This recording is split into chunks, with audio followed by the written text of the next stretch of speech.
आप सभी को मेरा राधे राधे। आज मैं आपको एक कहानी सुनाती हूँ।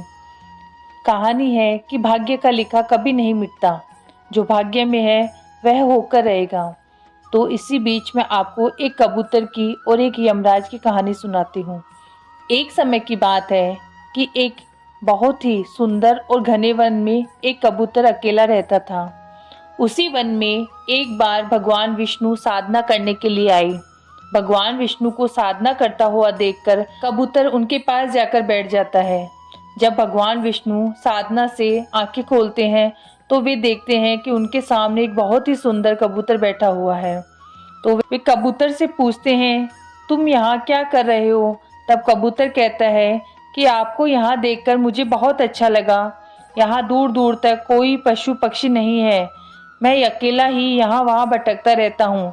लेकिन आज जब आपको यहाँ साधना करते देखा तो मुझे बहुत अच्छा लगा। वैसे आप कौन हैं और यहाँ क्या कर रहे हैं? तब भगवान विष्णु ने कहा कि मैं भगवान विष्णु हूँ और यहाँ पर साधना करने ही आया हूँ। मुझे एकांत चाहिए था, तो मैंने देखा कि इस स्थान पर कभी कोई नहीं आता, तो मैं यहाँ साधना करने चला आया। लेकिन तुम यहाँ क्या कर रहे हो? तब कबूतर ने कहा कि एक बार मैं मेरे पिताजी के साथ में उड़ रहा था तो रास्ता भटक गया और यहाँ आ गया। तब से इसी स्थान को मैंने अपना घर बना लिया। मैं अकेला ही यहाँ घूमता रहता हूँ। इस तरह भगवान विष्णु रोज वहाँ आने लगे और रोज कबूतर और भगवान विष्णु हंसते बातें करते। धीरे धीरे उनमें बहुत अच्छी मित्रता हो गई। एक दिन जब कबूतर इधर उधर उड़ रहा था तो उसने देखा कि वहाँ एक यमराज बैठे हैं। कबूतर को कुछ समझ नहीं आया अभी क्या करे। कबूतर को पता चल गया था कि यमराज हो ना हो आज मुझे ही लेने आया है।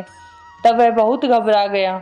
इधर यमराज सोच रहा था कि आज तो इस कबूतर का आखिरी दिन है, लेकिन इसका अंत यहाँ न होकर 1000 मील की दूरी पर एक टूटी हुई बावड़ी के बड़े से पेड़ पर होगा। लेकिन इस कबूतर को वहाँ पहुँचने में तो महीनों लग जाएंगे, तो फिर इसका आज अंत कैसे होगा? यमराज यह सोच सोच कर परेशान हो रहा था कि आज के दिन यह 1000 मील की दूरी कैसे पार कर पाएगा। इधर कबूतर भगवान विष्णु की प्रतीक्षा कर रहा था कि हो ना हो आज मेरा प्राणांत जरूर होगा। तभी यमराज इधर घूम रहा है। जैसे ही भगवान विष्णु आते हैं तब वह घबराया हुआ कबूतर उनके पास उड़कर जाता है और भगवान विष्णु से कहता है कि आप मेरे प्राण बचा लीजिए।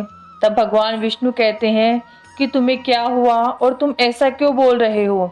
कबूतर उन्हें सारी बात बताता है और कहता है कि मैंने आपसे कभी कुछ नहीं मांगा। अगर आप मेरे प्रिय मित्र हो तो बस मेरा एक काम कर दो कि मुझे 1000 मील कोस दूर एकांत जगह में ले चलो, जहाँ पर यह यमराज न पहुँच पाए, नहीं तो आज यहाँ मेरा प्राणांत हो जाएगा। तब भगवान विष्णु उसे कहते हैं कि भाग्य का लिखा तो कभी कोई नहीं बदल सकता, लेकिन तुम मेरे प्रिय मित्र हो तो मैं तुम्हारे लिए इतना जरूर करूँगा। और ऐसा कहकर भगवान विष्णु उसे 1000 मील की दूरी पर एक बावड़ी के विशाल पेड़ पर बैठा देते हैं। तब कबूतर उनका धन्यवाद करता है और भगवान विष्णु वहाँ से चले जाते हैं। थोड़ी ही देर में वहाँ बहुत जोर की आंधी आती है और पेड़ का एक विशाल डाली टूटकर उस कबूतर पर गिर जाती है और वह वहीं प्राण त्याग देता है। इसलिए कहा जाता है भाग्य का लिखा कभी कोई नहीं बदल सकता। आप लोगों को यह मेरी कहानी कैसी लगी? अगर आप और भी ऐसी ही कहानियाँ सुनना चाहते हैं तो प्लीज़ मेरे चैनल को सब्सक्राइब ज़रूर करें। आप लोगों का बहुत बहुत धन्यवाद।